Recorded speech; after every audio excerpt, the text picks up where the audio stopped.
Oke, Assalamualaikum warahmatullahi wabarakatuh. Saya Yorman dari kelompok Accurate. Kali ini kita akan ngebahas tentang Accurate. Yang pertama, kita tuh harus tahu dulu nih, apa itu aplikasi Accurate. Jadi, Accurate itu software akuntansi yang berbasis desktop atau cloud ya. Jadi, ini dirancang untuk membantu bisnis dalam mengelola pembukuan keuangan. Terus juga di dalamnya banyak fitur-fiturnya.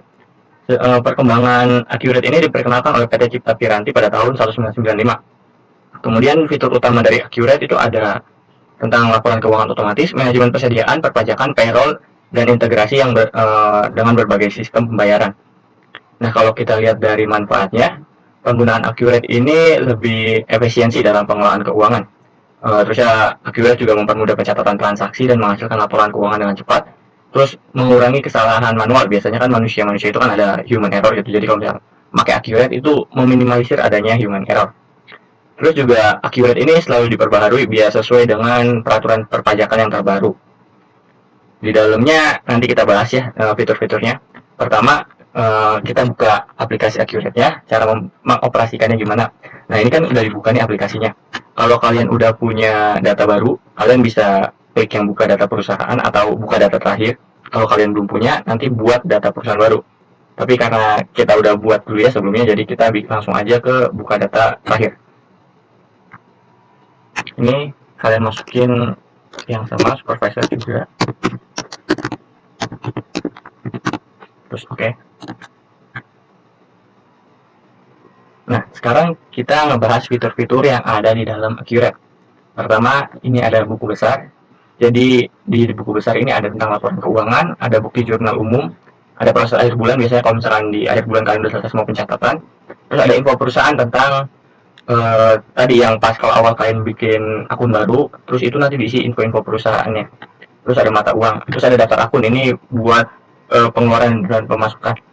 Terus ada kas bank ini ada penerimaan, rekonsiliasi bank, pembayaran, dan buku bank. Terus ada persediaan, ini biasanya buat barang-barang atau ada penyesuaian persediaan saat harga penjualan. Terus ada penggrup-grupan kalau misalnya kalian bikin ya menu sepaket gitu tuh. Jadi barang A, B, C itu dalam satu grup yang sama. Nah, itu nanti dibuat grup, kalian jadiin diskon atau apa gitu. Terus ada penjualan, ini itu penjualan yang dari kita ke customer. Ada pengiriman pesanan, faktur penjualan, penerimaan penjualan, ada retur, ada penawaran penjualan, dan pesanan. Terus kalau pembelian, ini dari supplier. Jadi kita ngebeli barang dari supplier. Ada faktur pembelian. Terus nanti kalau misalnya udah beli, kita langsung pelunasannya di pembayaran pembelian. Ini ada aset tetap, ini masuknya ke aktiva baru tetap. Terus ada aktiva tetap pajak. Tipe aktiva tetap ini ada beberapa, terus ada daftar aktiva tetap. Nah, terus ini daftar, ada departemen, penjualan, pelanggan, pemasok, dan proyek. Nah, kalau misalkan kita mau bikin barang, misalkan menambahkan barang, kita klik barang dan jasa. Ini karena udah ada datanya semua ya. Kita misalnya mau bikin baru, klik baru ini, atau klik yang sini nih baru. Tapi saya sini. Nah, ini kode barang kita masukin, terus keterangannya.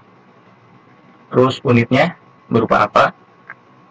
Terus kalau misalkan ini kita masuk ke penjualan atau pembeli, nah ini itu dimasukin buat perpajakan. Jadi kalau misalkan kita beli barang atau jual barang, nanti langsung terkoneksi sama pajak PPN yang 11% itu.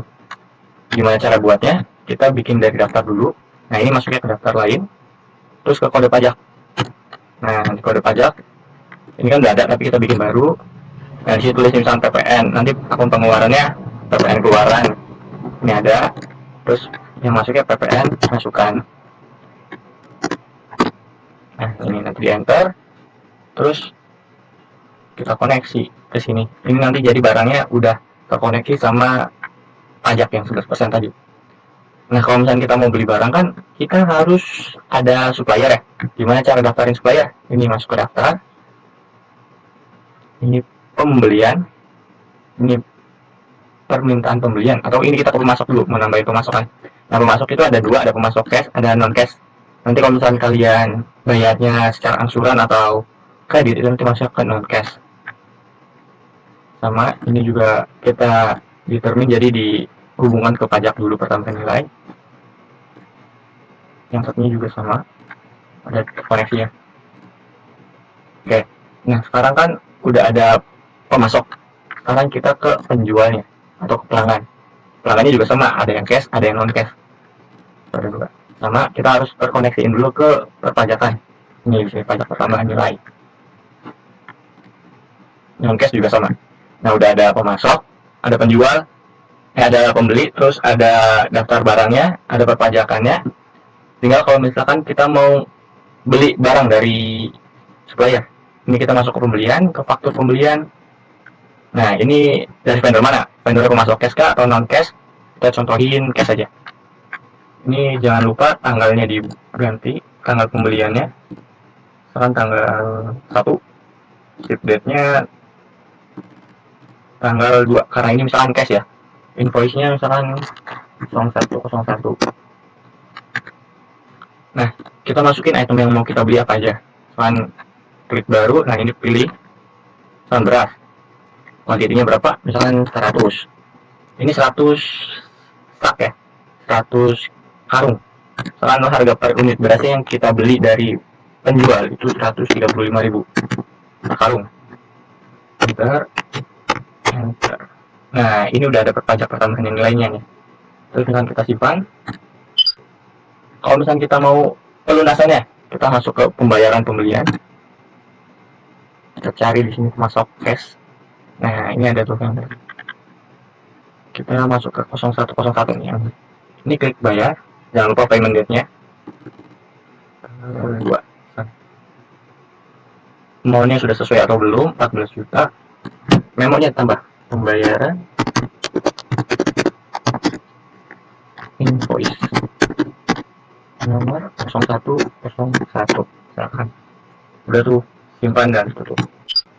Nah, kalau kalian mau lihat nih, apa aja sih yang udah kalian lakukan tadi saat pembelian ya, terus ngeliat udah dibelinya gimana, kita ke pembelian, ini ke sini ke daftar, terus pembelian, pembayaran pembelian, kita lihat, ini filternya dihapus, yang 01, dan kita beli masuk cash. Nah, ini sudah terbayar, jadi udah lunas. Oke. Terus kalau misalkan ada pelanggan yang mau beli barang kita masuknya ke penjualan, terus ke faktur penjualan. Ini tergantung dia mau cash atau kredit. Cash. Dia mau beli apa aja, masukin di sini, pilih barang-barangnya, unitnya harganya berapa. Ini udah termasuk pajak ya. Ini tinggal di enter. Nah, udah pertambahan nilai, terus simpan dan tutup. Cara melunasnya juga sama, ke penerimaan penjualan. Ini dicari misalnya pelanggan non cash atau cash. Ini tinggal dibayar. Gitu, terus simpan dan tutup. Jangan lupa ini mau diklik. Sama tanggal penjualannya atau tanggal pembayarannya. Baru disimpan dan tutup. Terus kita juga ada fitur kas bank. Ini pembayarannya, jadi apapun yang kalian mau lakukan di bulan itu, misalnya pembayaran listrik, pembayaran gedung, bisa kesini. Misalkan ini pembayarannya kan dari kecil ya kita ya. Tanggalnya misalkan tanggal 30 nih. Mau bayar listrik misalkan. Bayar listrik. Ini kita cari akunnya. Listrik. Enter. Maunya berapa, misalkan pembayarannya 300.000. Enter. Ini uang. Nah, udah sesuai, baru simpan dan tutup. Oke. Nah, terus kalau misalkan kita mau ngelihat segala hal yang udah kita lakuin nih, gimana kita ngeliat buku besarnya, kita masuk ke laporan keuangan, terus masuk ke buku besar. Nah, ini ada neraca saldo, ada untung rugi yang terrealisasi, ada yang tidak terrealisasi. Misalnya kita buka neraca saldonya aja, yang parameternya kita ubah dari tanggal 1